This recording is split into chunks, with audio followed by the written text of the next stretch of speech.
Silakan duduk kembali.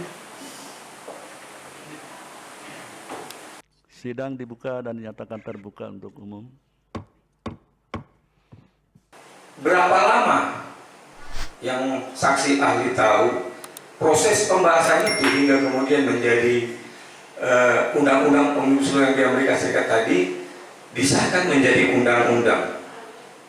Pada persidangan ke-12 tepatnya hari ini dengan agenda mendengarkan keterangan ahli, mendengarkan tiga orang ahli dari DPR kaitan dengan masih berputar soal pengujian formil dari Undang-Undang Nomor 11 Tahun 2020 tentang Cipta Kerja.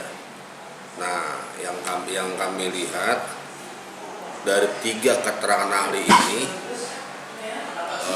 banyak sekali menyampaikan soal materinya, bukan soal formilnya, soal pembuatan undang-undang, proses pembuatan undang-undang, tapi lebih kepada sisi materinya.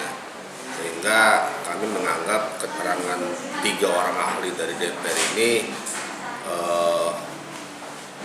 lari dari substansi dari persidangan yang seharusnya masih menyidangkan soal formilnya. Jadi pemikiran kami, tiga orang ahli dari DPR ini tidak berkompeten lah untuk menyampaikan keterangan yang harusnya menyampaikan keterangan soal pendapat secara formilnya, bukan materinya. Ketika dalam pembentukan undang-undang, tahapan-tahapan seperti penyusunan, pembahasan, pengesahan maupun pengundangannya melanggar ketentuan Undang-Undang Nomor 12 Tahun 2011 tentang P3 ini. Kita menggunakan undang-undang itu karena undang itu masih berlaku dan sah, belum dicabut oleh negara. Jadi apakah ketika pelanggaran itu terjadi dalam undang-undang itu, menurut ahli bagaimana? Terima kasih. Pemaparan dari para ahli yang dihadirkan, terutama khususnya dari ahli Profesor Dr. Igede, itu tentang bagaimana metodologi Omnibus Law yang ada di Indonesia itu merupakan sebuah kayak konvensi, tapi itu menjadi catatan khusus dari Majelis Hakim tadi. Memang statement itu akan sangat membahayakan, akan menjadi bumerang bagi dia sendiri, karena pernah kejadian pada saat dulu itu konvensi itu menjadi hal yang polemik lah ya ketika kekuasaan itu terjadi. Nah, ada beberapa hal catatan-catatan kita, terutama tadi pertanyaan di mana IGD itu menyampaikan, membandingkan Omnibus Law yang sudah selama ini berlaku di negara-negara persemakmuran atau Commonwealth, itu seperti Amerika, Kanada, Filipina, itu mereka sudah menggunakan Omnibus Law terlebih dahulu. Tapi satu hal yang dilupakan bahwa dari beberapa negara itu mereka sebelumnya menyatakan kapok menggunakan sistem hukum Omnibus Law. Terakhir itu adalah Vietnam di tahun 2016, itu tentang Omnibus Law. Itu pun draftnya itu Vietnam itu diserahkan kepada World Bank untuk dipelajari dan meminta sebuah pertimbangan-pertimbangan, dan World Bank mengeluarkan lebih kurang 26 lembar pertimbangan-pertimbangan draft Omnibus Law Vietnam. Nah, hal ini sangat bertentangan sekali dengan sistem hukum di Indonesia. Di Indonesia sendiri masih ada Undang-Undang 12 2011 yang perubahannya di 15 tahun 2019 tentang pembentukan peraturan perundang-undangan. Nah, ini tidak digunakan dalam penyusunan Omnibus Law tersebut.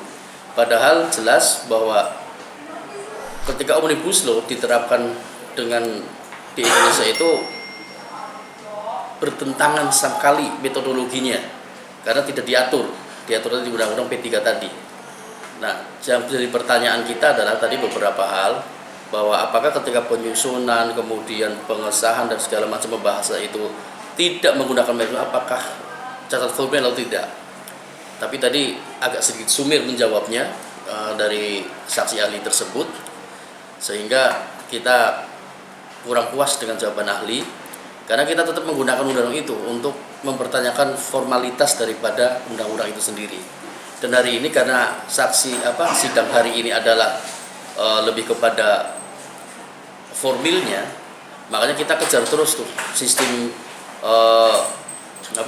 perumusannya, kemudian penyusunannya sampai pengesahan dan pengundangannya itu kita kejar terus. Kenapa? Karena hanya itulah satu-satunya ketika tidak menggunakan metodologi yang sudah diatur di Undang-Undang P3 itu bisa dinyatakan cacat formil.